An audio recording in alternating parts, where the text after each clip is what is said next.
This is my Next Level Racing GT Lite Pro. I've had it since 2023, and I bought it. Basically, I was playing on Xbox. This is before I had a gaming PC. I wanted something to try to get into sim racing, but didn't want to break the bank, so I figured I didn't want to go out and get a full sim rig.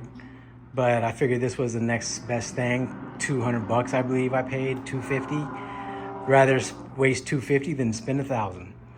So all in all, it's really not bad, especially for what I'm using it for. I was playing F1 23, but the more and more, oh, and also Forza Horizon, the more and more I got into it though, there were some things I didn't like about it.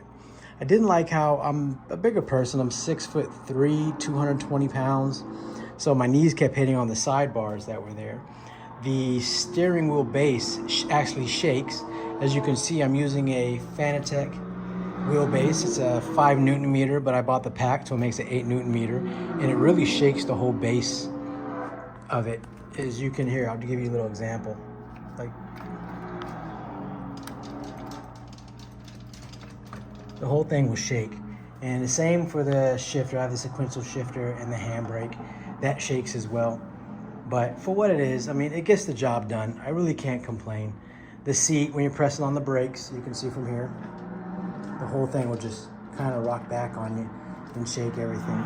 But for someone who's just playing Xbox and casual, it's pretty good. It's well worth the money, you know, because if you don't have a place to put it, it can fold away. I never really folded away. I just kept it out, but that was kind of a pain in itself. But I was able to move it from 3 different rooms fairly easily. So I'm also running the CSL Fanatec pedals. Not too bad. It does kind of move with this setup. I did upgrade it with a load cell. I upgraded the load cell, just put a blue spring on it. It's okay.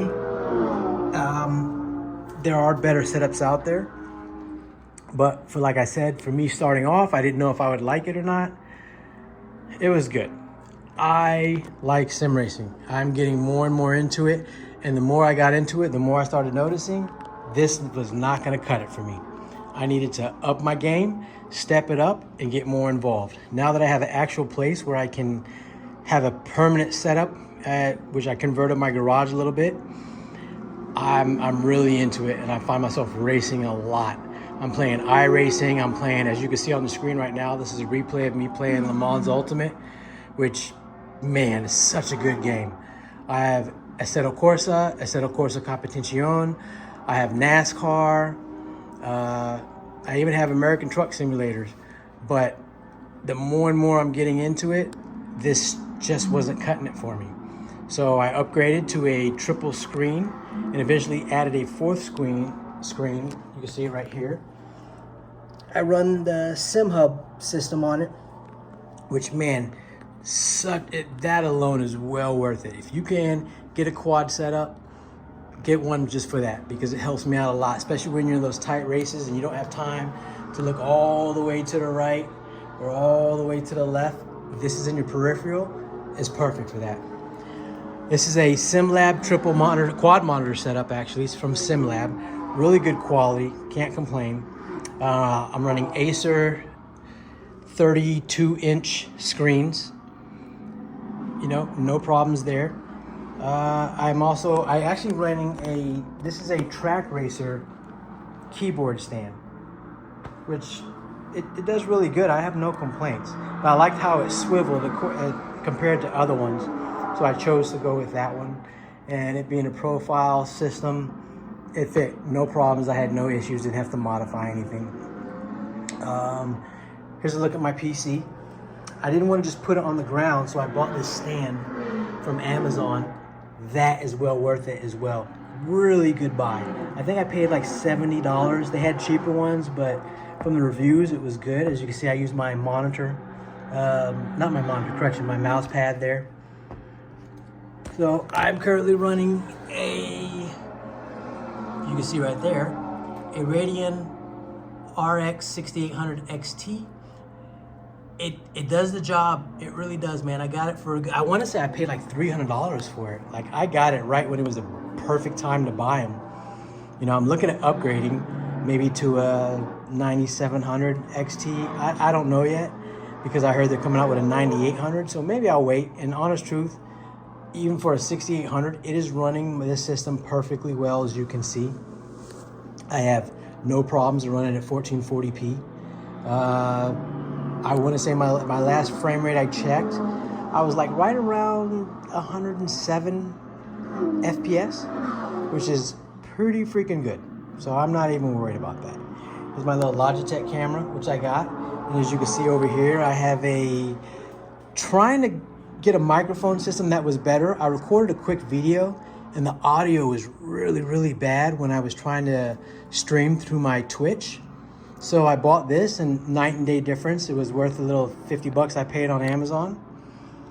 I run this is what I use for, if I'm playing a set of Corsa, I'll usually running this WRC Fanatec wheel, but I'm usually on the McLaren GT3, as now I exclusively play GT3 style and F1, and you can't beat it.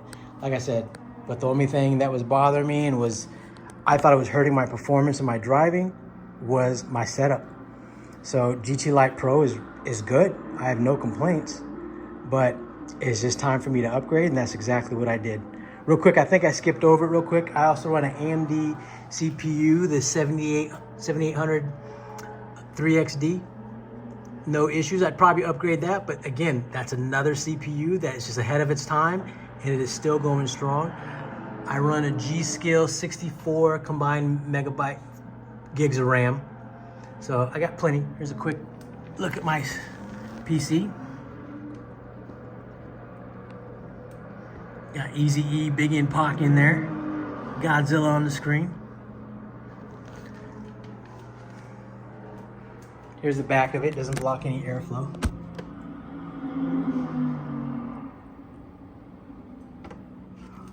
But yeah, so I'm gonna go ahead and get started on the advanced sim racing rig that I bought. I bought the Pro with the Pro wheel deck, and I'm pretty excited about it because all the things that bother me with this setup is gonna be taken away by the new rig.